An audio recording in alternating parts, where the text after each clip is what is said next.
What's up, SG fighters, listeners? Welcome back to the One Man Show. We are the number one fight podcast and the only fight sports podcast in Singapore. I'm joined here today with Singapore's number two boxer again, Muhammad the Chosen Two Ridhwan, as he is perfectly known now. And luckily for us, we actually have a number one on the show here today.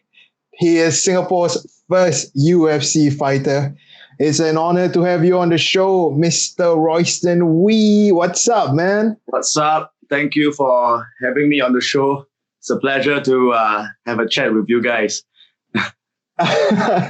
Thanks for coming on the show. I see you already got your beer on standby. We're going to chat about all the spicy stuff. For people who don't know who Royston is, believe it or not, Singapore had a UFC fighter. Yes, it's true. We had a UFC fighter.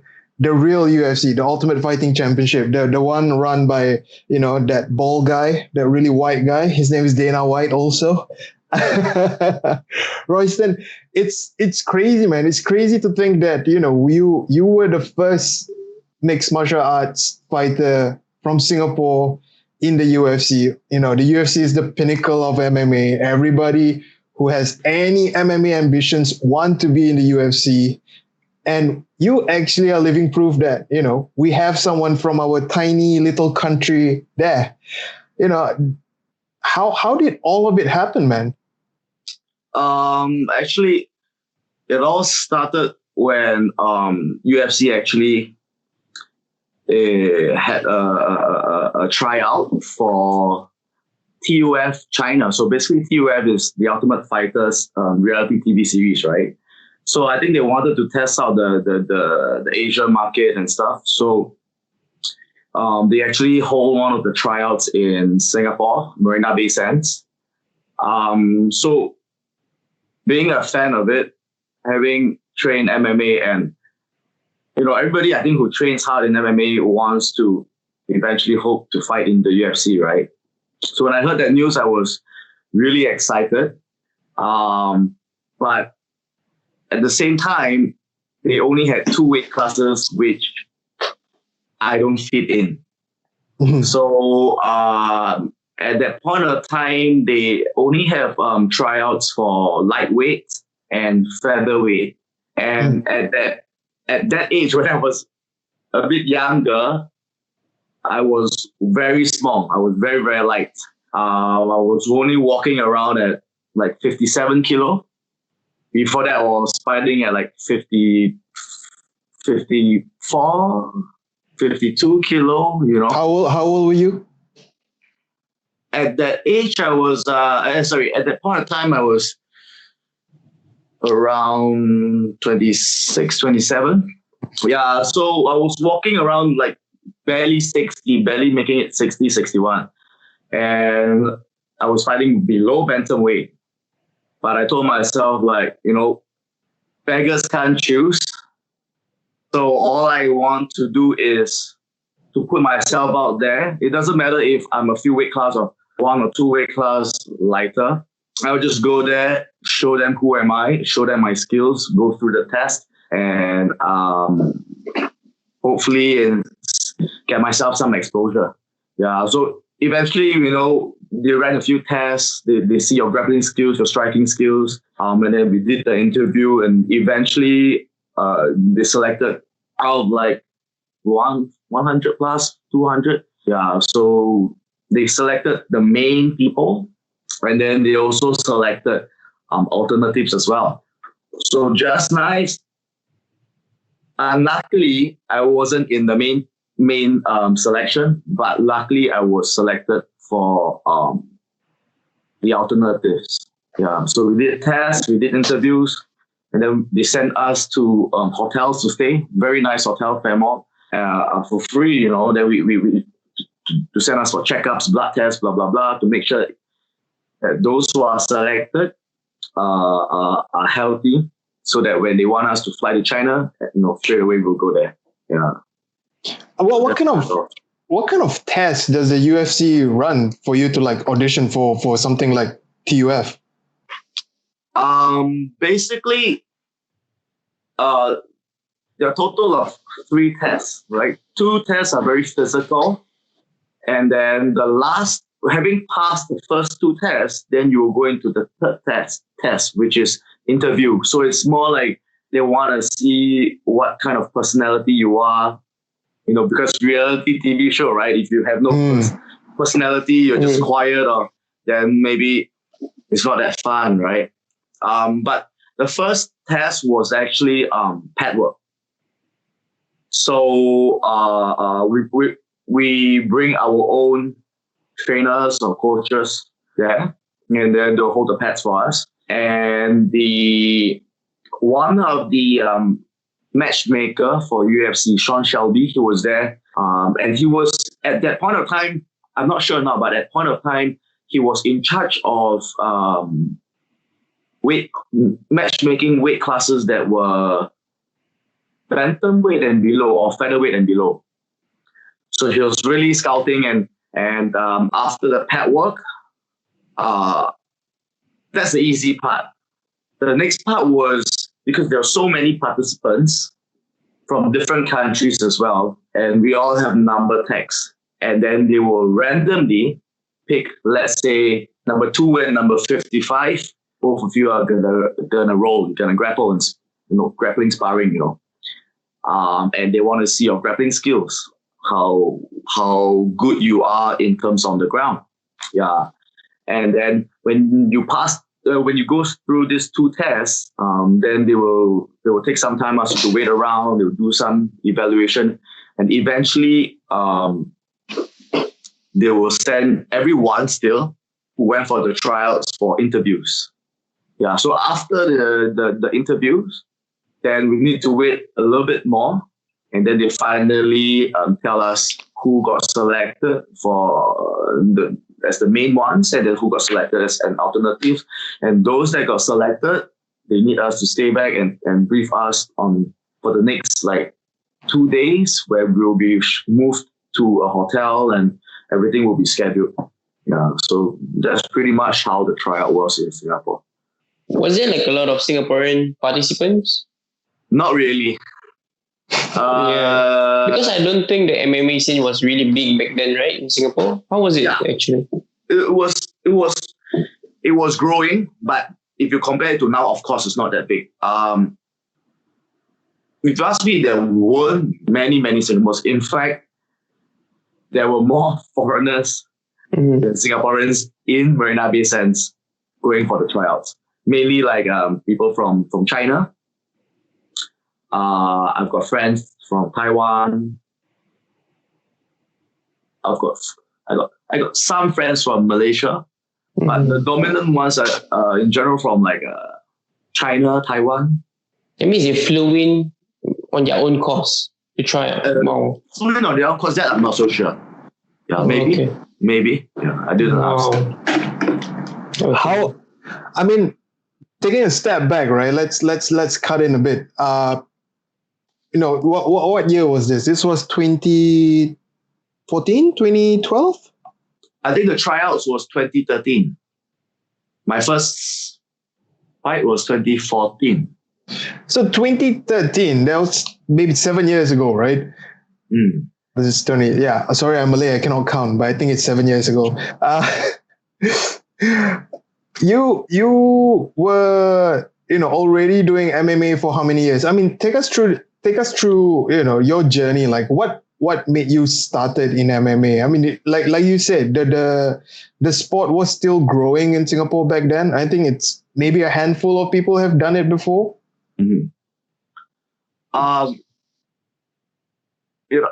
Okay. I've been training, or I have been in the scene, considered the first day till now, for slightly more than 13 years. Wow. It all started out when my first training was right after I graduated from poly. So I was done with poly. I was waiting to enlist into the national service. And that was truly when I had the time to do what I really want. Because I wasn't a really good student when I was younger. I was whatever parents don't want their kids to be, right? So put that aside, I had trouble in school. I had trouble with the principal and blah, blah, blah. And I turned over a new leaf. I repeated my N levels, but with conditions, very strict conditions. So I had to, and at that point of time, I was conditioned in my mind to, you know what? You got to stop fucking around. You got to stop fooling around and not have a goal. So I really, at that point of time, turned a new leaf and focused mainly on just my studies. And when I graduated, when I finished my O levels, I go into poly, I had the same mindset as well. So since secondary school, I already wanted to join a fight gym. But because of my situation, I decided to purely focus on one thing and do my best on one thing first before I move on to what I want to do. So that's why I started. I mean, I learned Taekwondo when I was very young, but I don't consider that as, but when I really, really started was around like 21 years old, which is not really young for consider most people who started like 7 years old, 6 years old, you know what I mean? But when I started, I really fell in love with it to the point where I couldn't sleep. Shadow boxing in the showers. Shadow boxing in my room, 5 a.m. And thinking back, I think how shitty my shadow boxing was. Yeah, you're right. On my first few weeks or first few months, all I think, I was young, right? So all I think was, I must pivot my feet, like what coach says. I must go pam fast, like what I watch on YouTube, and I keep watching The Ultimate Fighters, that time, like Spike TV, blah blah blah, and I get so excited, I barely sleep. I stayed up till 6 a.m. I went out for a run every day before I go into national service. So that was like 2 months buffer. And I run, I'll come back, I'll like get breakfast and stuff, I'll sleep. And then I'll wake up and like late afternoon, evening, I'll go to the gym and I'll train like 2 sessions back to back. So that was pretty much what I do, maybe 6 days a week before enlistment. So is this like a Muay Thai gym? I was at fight gym. So there's Muay Thai, there's MMA. Okay. But my first time when I went to the gym, the first thing I asked was, I want to join MMA. the coach asked me, right? The trainer asked me, do you have any experience?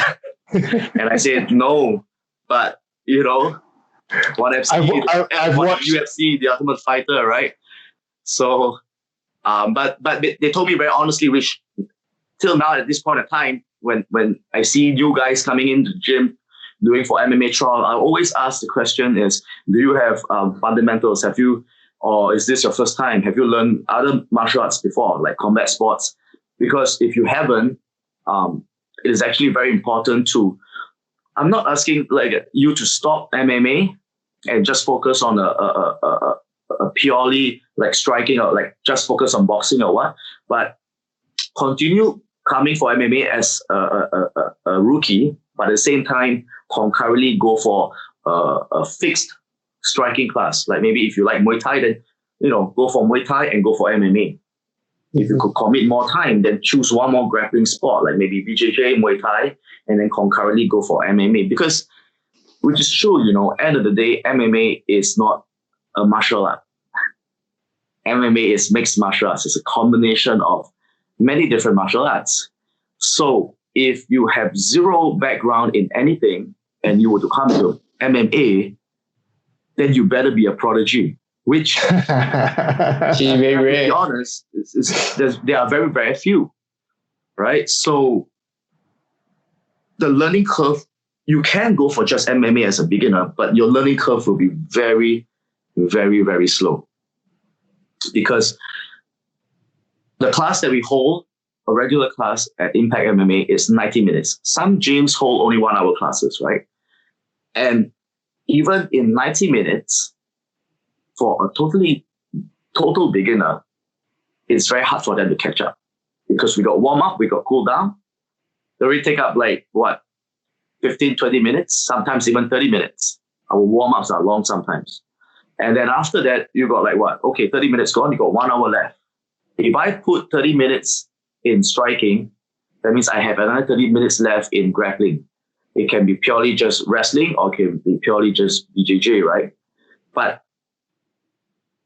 to us, maybe it's easy, right? Okay, first 30 minutes, okay, jab cross, okay, it's easy. But to a beginner, 30 minutes is not enough for them. Mm-hmm. And then after that, when they think that they almost got it, okay, let's go into grappling. So the learning curve will be very, very slow. It's possible, but very, very slow. Yeah.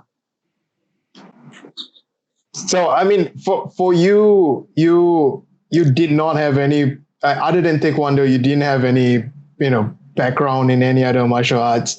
How was the learning curve for you, and how long did you actually train for before you okay, I wanna fight?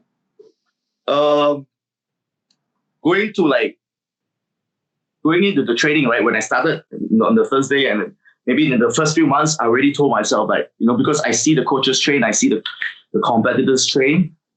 As a trainee at that point in time, I was like, I want to be like my coach. I want to be like the seniors. I wanted to be like the fighters that I see on the Ultimate Fighter. Or at that point, Contender Asia. Boxing. At that time, that was really popular in Singapore. I even went down to Indoor Stadium to watch. So all these things really inspired me. But I have to put it out there that my progression as a total beginner, and I got pushed up to the advanced class with the more experienced guys, right? When there's sparring and all. As a total beginner, I got pushed up in 1 month. Wow, that's fast. Yeah. Where most of the time it takes few months, right? But like I told you just now, because I graduated, I had all the time and I was so into it. I trained 6 days a week, 2-3 classes a day. So I really put a lot of time, and I was so obsessed about it. If I had more time, if the gym opens full day, I would probably train more than 2 to 3 sessions. You would live in the gym. Yeah, I was crazy about it. And the only time where I was there in the gym, literally whole day, because they opened earlier compared to weekdays, was Saturday. Saturday, they open 10 a.m. There's sparring, and then after that, there's Muay Thai class, and then after that, there's BJJ, and then after that, there's MMA as the last class. I went for all 4. Every Saturday. I have my best friends to train there with, which we became teammates and stuff. So Friday night when we're done, because the gym is at around Clarke Quay, Boat Quay area, right? So Friday, Saturday, finish training, you see people dress nice, go party, and then you see a bunch of young kids just shack and just want to eat Burger King and then go home, So that was the time. But I think I am not talented. I don't think I am talented. But I think I am very obsessed. And in my nature, when I wanted, like I told you, right, when I didn't do well in secondary school, I wanted to focus everything on studies. Same to poly, and I'm the kind of guy that I don't believe in multitasking. And I think everybody talk about multitasking, how important and how good it is to have it now. But I think multitasking is bullshit. Mm-hmm. I think people who multitask do not have a good foundation. Right? Just like a beginner who goes into MMA with no foundation, no striking foundation or grappling foundation, your learning curve will be very slow. Mhm. Pretty So- much jack of all trades, master of none. Exactly. Now, I'm not saying that it's not good. It is good. It is good to be jack of all trades. Rather than if you are just specialist, then you are only really good at one thing. You want to be very good at one thing, but you also want to have knowledge in other things as well. But at any point of time, if you were to fall back, you have a foundation. If you start off jack of all trades, multi-talented, multitask guy, right? Mhm. If shit happens and you have to fall back, then you'll be asking yourself, shit, what am I really good at? Mhm. Because everything I'm good at is only 10%. I can do maybe 50 things, but all those things are only good like at 10%, 5%. Then it doesn't make sense. So like I believe a lot in if I want to do something, I do my very best. But the thing about me is I get very obsessed. Mhm. And I will tell you now, even like yesterday night, the past 3 months, CD, phase 1, up till now, I was shadowbox in my room at 5 a.m. Nice. Because I think everyone's locked up at home, right? So our sleeping patterns, our habits are off. And I, to be honest, I struggled the first week coming back to officially teach, and I'm out whole day, and I still having to teach many people. I still allocate time for my own training. So it was a little bit tiring because I still couldn't sleep as early. And I'm still obsessed now, just different phase in life, but I'm still obsessed in what I love to do, which is combat sports. It doesn't matter if it's boxing, if it's Muay Thai, if it's wrestling, MMA, it doesn't matter. At the end of the day, it's combat. And because I do MMA and I love all the different aspects of human body, right? Mhm. I get so obsessed that I will watch fights, or I will study some videos that some coaches that I think are really, really good, and they explain maybe certain things I don't understand. And it's just nice, this coach was talking about it on film, and I try to understand it. But watching, knowing, And understanding, application, yeah. you gotta fucking do it. You gotta do it and do it and do it. And that is why I would probably do it later, maybe even if I finish talking to you guys. But sometimes even when I walk to the kitchen, there's some distance, right? Yeah, I would just, maybe gallop a little bit. But that's how, what I'm trying to say is, that's how obsessed I am. And I believe anyone, doesn't matter if you have talent or not, if you are obsessed, you will be hardworking. And if you are hardworking and you get the right team and you get the right coach, hardworking alone is useless if you don't work smart. Because if you don't work smart, no matter how hardworking you are alone, just hardworking alone, if you do the wrong thing, add on hardworking, I do 5,000 reps. But if I jab wrongly, I don't care how hardworking you are, your 5,000 reps of jab is useless. It's a waste of time. It felt good, you put in the time, you are hardworking, but it's a waste of time. But if you've got a good coach, or if you as an individual have that analytical skills, deep thinking, IQ, working that agility, and you know how to correct that jab every time you throw, and there's awareness in repetitions after repetitions, then that is hard work with smart work. Practice do not make perfect. That is bullshit statement. Perfect practice makes perfect. And I always tell this to my students or to my clients or my fighters. Don't shut down your brain and just think that you did maybe 1,000 right kicks, 1,000 left kicks today and think you have improved. If you shut your brain, you kick very hard. You think you kick very hard, but every time you kick, you have no balance. Your coordination is off. You are tense. You are not relaxed. Your guard is not up. You have a lot of power, but you got no technique. Then that's just a wasted 2,000 reps on both legs. Yeah, so that's my take on it. Yeah.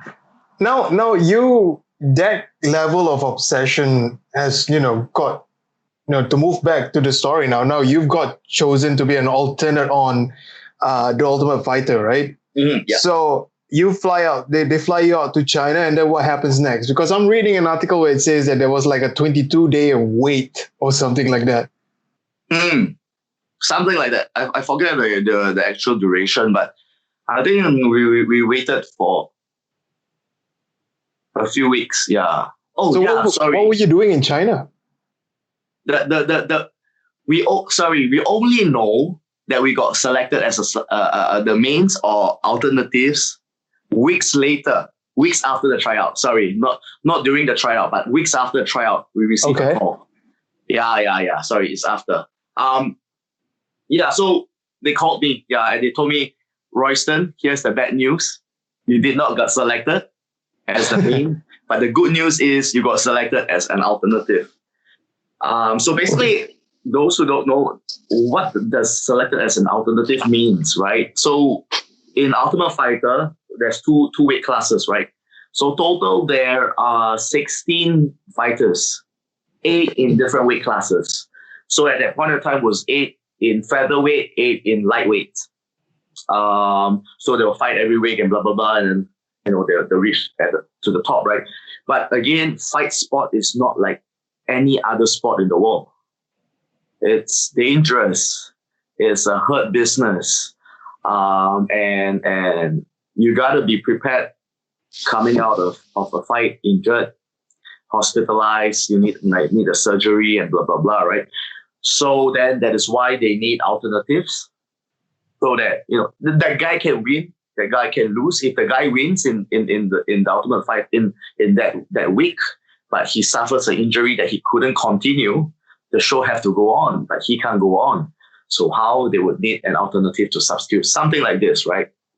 So that is why I am one of them that I got flew over. But I was there slightly above 3 weeks, but I was all alone. I was really sad. No, I'm serious. I was lonely. I was sad because it was very strict. When I first flew there, the hotel that I stayed in was a totally far away, different hotel than where the main guys were staying. Okay. I had to actually take a taxi down to look for them because some of them that I know were from Singapore's tryout, and we became like good friends. We hang out. And then a few days later, when they got everything settled in, the main guys have to move to the house to stay, right? Yeah. Then there's zero contact. No phones, no internet, no, for the guys, right? So they can't reach to me and I can't reach to them. And in China, you can't use Facebook, you can't use Instagram. And I didn't know what the hell was VPN at that time. I had to ask someone how, in China it's what, Baidu, and I don't know how, and my Mandarin is not that good. I know I'm Chinese, right? My Mandarin is Singaporean standard good. Because I always thought I was okay, but when I go there, none of them understand what I say. And I had trouble. And then I realized I had to mix English and sometimes like Malay, Malay. Yeah, you know what I mean? Like you mix all these things, right? And when I reached out, I was like, shit, man, I suck for a Chinese. Yeah. But I was there alone for about 3 weeks-ish. I so happened like midway through, I saw another alternative, a China guy. He was taking the lift. And the first few times when we saw each other, we didn't know who we are. So we gave each other this look, in the lift, we're just like, side-eyeing each other. Yeah, a few times, right? And then eventually he asked me like, in Chinese, like, are you like with the Ultimate Fighter? I said, yeah. I said, you? He said, yeah. I said, oh shit. So both of us were alternative. And They that's fight. how we start like maybe hanging out a little bit, not as much. But basically like this, my life was pathetic because the hotel that I stayed in had no Wi-Fi. The first night I reached there, no Wi-Fi, and it was late at night, and it was, north of China, right? So it was really cold towards the end of the year, and I don't have winter clothes. The locals there asked me, "You're not cold?" It was raining. I was wearing jeans, t-shirt, and a hoodie. I said, "No, I love it. Oh, Singapore is hot, man. I love this weather." Mental toughness. Yeah. Imagine first night, no Wi-Fi at the hotel. They just tell me, this is your room. They left me all alone there. It was late at night. I need to look for a SIM card to at least get some connectivity, right? Did someone get you at the airport or not? No. When I reached the airport, I was like, whoa, because a Porsche came to fetch me. I was like, ooh, I think I made it, man. Yeah, it sounds like And it. then after that, when I reached the hotel, like, what the fuck? And then there's no internet. And I was like, you know what? It's not early. It's like 9-ish, 10-ish. I need to tell my dad that, hey, I am safe. I walked around and there's no internet. I can't check Google Map. So I walked around silly, having a weird accent, and had trouble speaking with the Chinese people over there.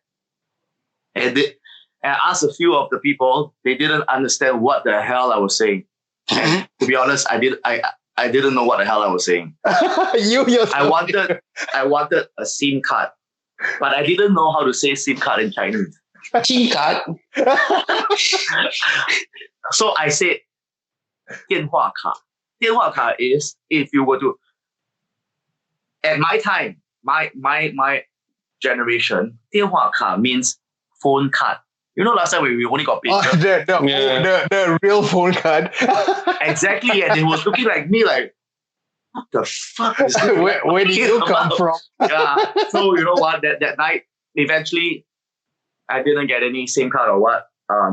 So I just walked back to my hotel and stared at the wall, and then asking myself, did I really want this? Yeah. So most of the time, I was alone in Shenyang. I was alone most of the time. My daily routine was very fixed. And if I were to tell you what I eat, it was very simple. I wake up, because I found an Italian restaurant. I don't dare to anyhow go around and eat food in China. Because at the time in Singapore, you hear like gutter oil, you hear like, fake food, fake meat or whatever, right? So I was very cautious with what I'm going to eat. And I don't dare to eat from the streets, right? So there was a mall directly opposite my hotel. I crossed the mall and, I explored and I found this Italian restaurant. And I love Italian food. They have meat, they have everything. And I tell you, most of the time, almost every day, that is my lunch, that is my dinner, every single day. Just Italian food, non-stop. Yeah, steak, pasta. But is it like pizza. Italian taste or like China Italian kind of one of the chef was in charge of like maybe the pasta. All these. He's Chinese, but he actually was from overseas. So actually, he's a real like Italian cuisine chef. And then the pizza chef is an Italian. Oh, okay. Okay, that's legit. Yeah, so in a mall, Italian restaurant, I see, okay, Italian guy. So I trust them more. I'm sorry to the China people, but yeah, I trust them more. And hey, come to spot pizza. I go there to eat every day till the point where they know me, the boss know me, the lady boss know me, and they were very, very friendly. And I was very grateful that they took care of me. They asked me how am I and stuff like that. And even the last day, you know what? They they closed their restaurant early to bring me out for dinner. We had like a few, and they booked KTV room, right? Like for karaoke, and it's like it felt like a one big family. And, wow, you must have given them a lot of business, man. Exactly, and like in Singapore, like K-Box or what Party World, it's like you go into this mall and it's just this partition, right? Over there is the whole fucking building. No, it's like you see Waterway Point. Waterway Point. Paragon. Paragon. Okay, Paragon. The whole fucking Paragon is. It's KTV. Yeah, it's theirs. It's tall somehow.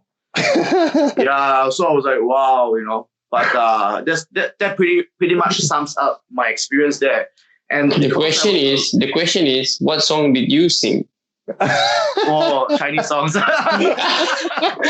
But I spent more time eating fruits. Yeah. Yeah, but because I was there alone most of the time, I was very passionate, and there's fire in me going into China to wanting to go into the TV show. And to fight, to prove myself. I don't give a shit if I win or lose, but I just want to put myself out there. But that fire died down halfway through when I was in China. Oh, why? No SIM card. Sorry? No SIM card. That's why. Because fuck this shit. No. Because, right, I was all alone. I don't have any training partners. Mm-hmm. The hotel's gym was pathetic. It was small. Mm-hmm. It was really, really small. There's like treadmill, Smith machine, dumbbell, in like a yoga studio setting. Like it's pretty small. You can imagine, right?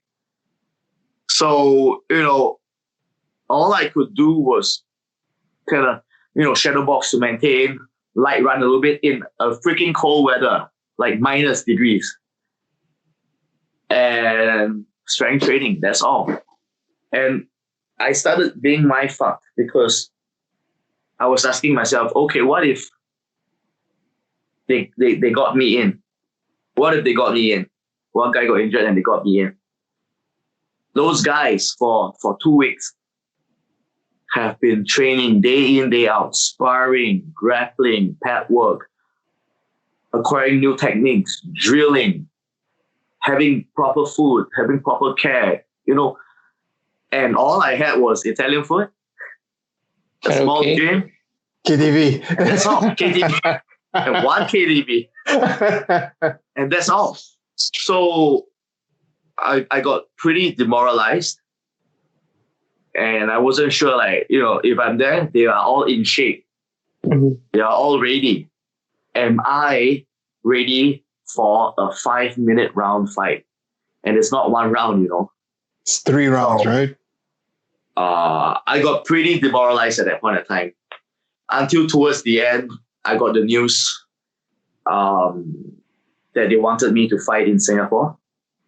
So wait, let me stop you there first. So for all that time you were in China, there was no contact with UFC at all. No. So none of the staff called you. No, the only thing they did was they sent me per diems. That's important though. Because I really, or else I'll be dead, man. Yeah, so, that's the only thing. So towards the end, then instead of asking you to join the show, they called you up and they offer you a fight instead. Okay, for that, towards the end, they didn't call me up. Actually, one of the talent scouts, he came down to my room and he was telling me, because going into the second week, like I said, I was a little bit demoralized and I really wanted to go home. I miss home. I wanted to go back to my gym and train. I wanted to do what I love to do most, right? Mm-hmm. So I started asking, what's the update? If there's nothing, can you get me a flight back home? I really want to go back.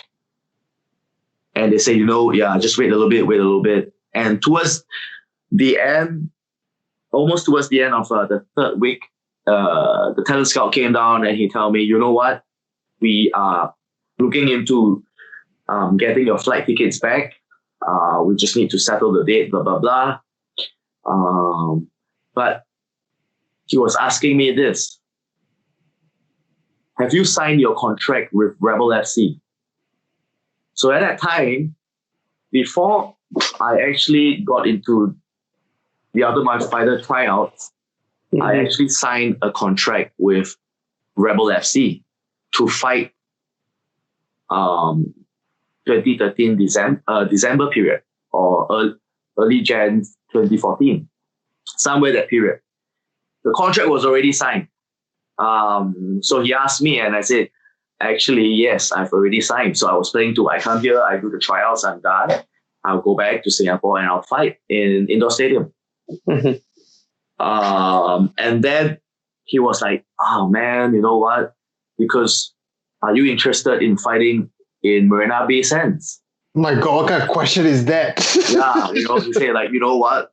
We are going to Singapore, and even though we saw that, even though you didn't get into the Ultimate Fighter, we saw what you did in the tryouts. So you know what? We are interested in getting you to fight. So I said like, are you serious? So the first thing that came to my mind was yes. Obviously. I don't care. I nothing came to my mind, just that my dream came true and all I want to do is to prove myself. That's all. So I was pretty lucky because my boss, he's a lawyer. So he was able to get me out of the contract with Rebel because there were some loopholes. Yeah, some things they don't fulfill probably. Yeah, Makes because a they were contract void. amateurs at that time. Yeah. So I got out and then I signed with the UFC when I came back to Singapore. And then that's how it started. How did you break the news to the people close to you? Like, was everybody in shock? Was everybody like, don't bluff? Okay, I think they were a little shocked, but not like really surprised, because I think at that point of time, the people that I was surrounded with truly believed in me. And somehow, one way or another, they knew that I'm going to make it one day.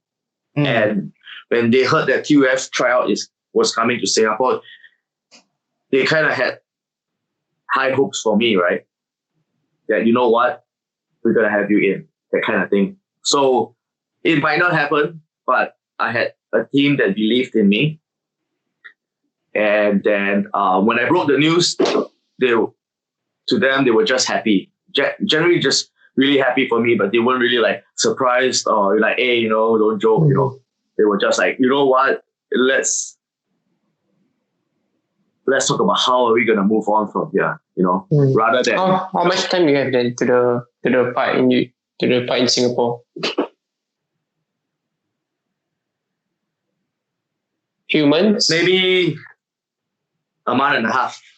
Wow, that's not enough time for a camp. Considering fight week, yeah? Considering fight week. So including fight week, you had a month and a half, which is like... Probably my training was like... 6 weeks. 1 month, 2 weeks, 3 weeks-ish. Yeah. I mean, it sounds astonishing, but when you sound like you were determined. You just wanted to prove yourself. You got your UFC contract, right? And then what was the feeling like when you actually got when you got there for media day and you're like, shit, I'm really in the UFC? What was the feeling like? Yeah, it was surreal, really. I always picture myself, and I told you how obsessed I was when I started training in my first gym. Every single day when I go to the gym and I take the train back home, I only listen to one song. And What song is that? The Ultimate Fighter intro song. What the What was that? Was it the jingle that they had for a few years? Yeah, in the beginning, not the new one, but the old one. Mm. You know, So it's on that was repeat. the only song that I listen on my headphones to the gym, back. Even when the 2 months after my training, I got enlisted into national service, that was the only song I listened to. And every time before I go to the gym, when I was listening to a song, I always visualize myself.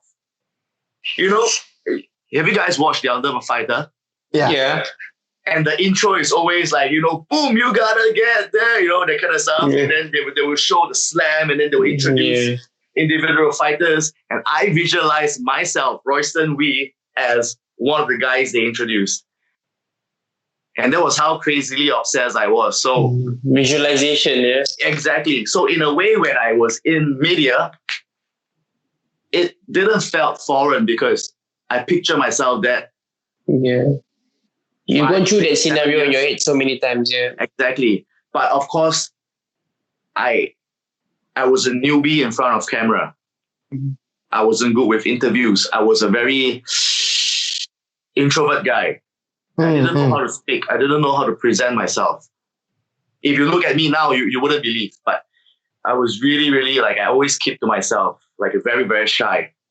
So in the beginning of my interviews in front of media, if you would backtrack and see videos of on news and stuff, I felt awkward. I was really I say what I need to say and then okay, that's it. But eventually, I think I got comfortable with photo shoots, filming, videoing, and then everything, interviewing. I think it was good training for me that I became a bit more comfortable with socializing and talking in front of cameras. Yeah. When you were fighting, when you make your debut at MBS, right? You were fighting along some really big names. I mean, Max Holloway was there. Yeah. Yeah, and from what I can see, who else is here? Well, I kind of know only Max Holloway. Do you get to speak to him? A little bit. Yeah, we took photo. Yeah, I saw him. I was like, hey, can I take a photo with you? Yeah, because he fought Will Choke at that time. Yeah. Yeah, and I trained once or twice a little bit with Will Choke. Preparing for that fight, so I went down to Juggernaut to spar with them and stuff, and because we were in the same so-called position, right? With our UFC debut, so we kind of talk a little bit, and I of course I want him to do well as a friend, and at the same time I was like, what, wow, Max Holloway, so it was really a good experience. At what point of, obviously you fight, I'm pretty sure there was a bit of pressure on you being Singapore's first UFC fighter. I'm pretty sure there were, a lot more media attention to you than most fighters, right? I mean, but at what point did you go wow, I'm really a UFC fighter, and I gotta perform because this is the moment. I've visualized this moment for so long that now is the time that I need to go out there and I need to kick ass. I mean, was it when you walked out, or was it when you enter MBS on fight night? When was it when you realized yeah, okay, this is real. I can stop pinching myself now. I think right from the start, even before I signed the contract, when I knew the contract was going to be sent to me, I already got comfort with the fact that I am the UFC fighter. I am a Singaporean in the UFC. So that wasn't much of a shock with me, but I was very again obsessed with it, to the point where I have a sports psychologist that I need to talk to every week, once or twice a week. And is it provided by Sport Singapore government or No, private? right, It's your own. Yeah. there was no funding. Yeah. How lucky. Not surprised. How lucky. My sports psychologist is this guy. Lousy one. Really? No, I'm just his life therapist. I even have to pay for his food. Yeah, so because I was new, I was new in this sport. I wasn't experienced in terms of psychology. So the sports psychologist that I had really helped me a lot. And like I said, when the news broke to me where hey, you know what? You're gonna be in the UFC. The only thing that came to my mind before and during was, you know what? I want to fight. I want to prove myself. I got into UFC. I want to win my fights. And that's the only thing that came to my mind. And then when the news broke out to media, and then there were a lot of noises, clutters, right? So you're going to have different opinions from different people that you don't even know. Yeah, for example? Like, I'm just curious. Like online netizens, or maybe like maybe articles, or maybe like friends of friends, who thinks like, this guy haven't fought for 2 years, and then now he's gonna fight the UFC, he's gonna lose. That kind of stuff, and or they will say something like, he only had two small fights, and now his third fight is actually in a big stage, right? He's gonna lose for sure. And at that point of time, that kind of things really, if I say it didn't got into me, I'm lying, right? But it did got into me a little bit, where that you're a fighter, you should know, right? You go into the gym day in, day out and train. Especially for a fight, you train hard for a fight day in, day out. And you train maybe 2-3 sessions a day, maybe 6 days a week. And having that high frequency of training, they are bound to have times where you didn't perform well. Yep. Maybe you didn't perform well in training, or maybe in sparring, or you just feel so tired and nothing's working, nothing's towards what you want to do. And when that happened, because I wasn't psychology trained, I got demoralized. And then I started asking myself, you know what? All right, Royston, are you sure? Do you think that? Yeah, that's a dangerous question to ask when you're in the UFC. Exactly. It's like, maybe I need more time. Maybe this, maybe that. And then, but the emotions were riding high and low, because there were days where I could see, like, you watch the old Spider-Man movie, the Tobey Maguire, right? Tobey Maguire. Yeah. The proper one. He was in the locker room and the guy threw a punch and then he go like this. Yeah. And there was times where when I was sparring, and when they threw, I was like, boom, holy shit, bam, bam, bam. And that felt great. So the emotions were really like, like very drastic. And when it fell hard, and when right before, few days during my fight week, before the fight, and I met up with my sports psychologist. And that final talk really woke me up. I remember I was at TCC Marina Bay Sands talking to him. And then I told him one thing. I said, there's a lot of doubts. There were a lot of even Singaporeans who don't root for a Singaporean. Yeah, normal. And I told him that, you know what? I'm going to prove them wrong. I'm going to prove all these motherfuckers wrong. and I'm gonna make them shut their fucking mouth. And I'm gonna take my 5-figure money, and I'm gonna spend well, bitch. You know. So That's why you bought the chair, I think. I got 10 of this in the other room. No, but we need sponsors. But my sports psychologist told me that. He told me something that I didn't expect. He said, Royston, I want you to go into the fight or any other fight for yourself, not for anyone without you or for even strangers. You don't even know them. You don't fight for your gym. You don't fight for your country. You don't fight for your coaches. You don't fight for your teammates. You go in there and do you.